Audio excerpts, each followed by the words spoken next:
Mutual funds में investment के फायदे।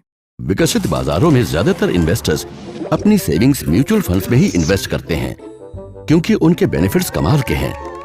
और इंडिया में कई कॉर्पोरेट तो जोर शोर से म्यूचुअल फंड्स में इन्वेस्ट करते हैं, पर ज्यादातर आम इन्वेस्टर्स आज भी इसमें इन्वेस्ट करने से कतराते हैं क्योंकि उन्हें इसके फायदों की जानकारी नहीं है। अच्छा, तब तो आपको हैरानी होगी क्योंकि म्यूचुअल फंड्स उन गिने चुने इन्वेस्टमेंट ऑप्शंस में से एक है जो हर इन्वेस्टर को एक समान फायदा देता है। चलिए देखते हैं इससे फायदे क्या क्या हैं। म्यूचुअल फंड्स हर एसेट क्लास में प्रोडक्ट्स की लंबी चौड़ी रेंज ऑफर करता है, जैसे अलग अलग इन्वेस्टमेंट ड्यूरेशंस के लिए यानी एक दिन से लेकर जीवन भर तक, या अलग अलग इन्वेस्टमेंट नीड्स के लिए जैसे कैश और फिक्स्ड इनकम फंड्स उनके लिए जो बहुत कम रिस्क के साथ आय में लगातार वृद्धि चाहते हैं, या हाइब्रिड फंड्स जो इक्विटी और फिक्स्ड इनकम का मिश्रण है उन इन्वेस्टर्स के लिए जो थोड़ा बहुत रिस्क लेना चाहते हों, या फिर इक्विटीज उन इन्वेस्टर्स के लिए जिन्हें लॉन्ग टर्म का फायदा चाहिए और जो ज्यादा रिस्क उठाने को तैयार हों। एक और फायदा, प्रोफेशनल मैनेजमेंट।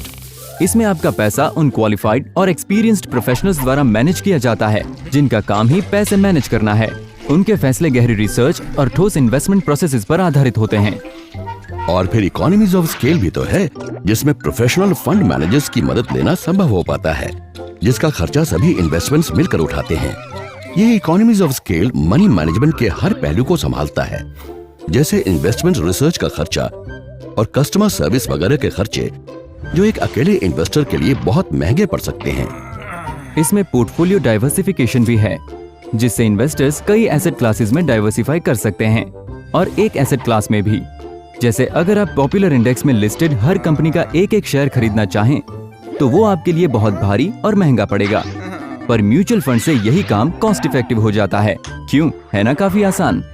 अकेले काम करने पर दूसरी परेशानी लिक्विडिटी की होती है, और कई बार ऐसा होता है कि आप एक स्टॉक खरीद लेते हैं और फंस जाते हैं क्योंकि कोई खरीदार नहीं मिलता, और उससे बुरा तो तब होता है जब आपको वो कंपनी ही नहीं मिलती। पर म्यूचुअल फंड में ऐसा नहीं होता। इन्वेस्टर्स अपने इन्वेस्टमेंट्स को रिडीम कर सकते हैं उस वक्त के NAV पर यूनिट के भाव से किसी भी बिजनेस डे, स्पेसिफिक इंटरवल्स या स्कीम के क्लोजर पर अपनी म्यूचुअल फंड स्कीम के हिसाब से। म्यूचुअल फंड्स कई ट्रेडिशनल सेविंग्स ऑप्शंस के मुकाबले कहीं ज्यादा तरह के टैक्स बेनिफिट्स भी देते हैं। आप कहेंगे ये तो ठीक है, लेकिन बात आपके खून पसीने की कमाई की है, इसलिए आप उसका हिसाब भी रखना चाहेंगे। तो लीजिए, आपको जानकर खुशी होगी कि म्यूचुअल फंड्स ट्रांसपेरेंसी प्रदान करते हैं ताकि आपको हर बात की खबर रहे। बिल्कुल, हर म्यूचुअल फंड का एक इन्वेस्टमेंट ऑब्जेक्टिव और परफॉर्मेंस ट्रैक रिकॉर्ड होता है जिसे समय समय पर इन्वेस्टर्स के सामने रखते हैं ताकि वो स्कीम्स को आपस में कंपेयर कर सकें। म्यूचुअल फंड स्कीम्स के NAV पर यूनिट का भाव भी हर रोज छपवाया जाता है।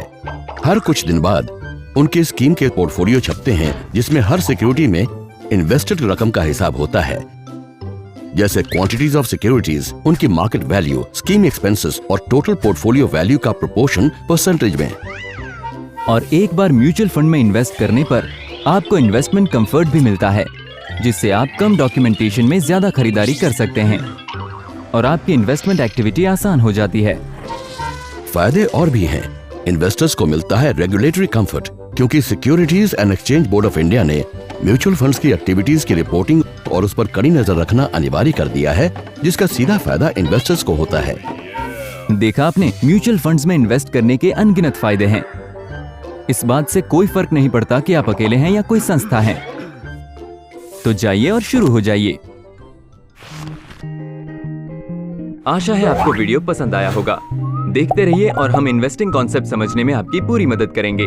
आप चाहे तो अपनी प्रतिक्रिया हमें editor@templeton.com पर भेज सकते हैं। Mutual fund investments are subject to market risks.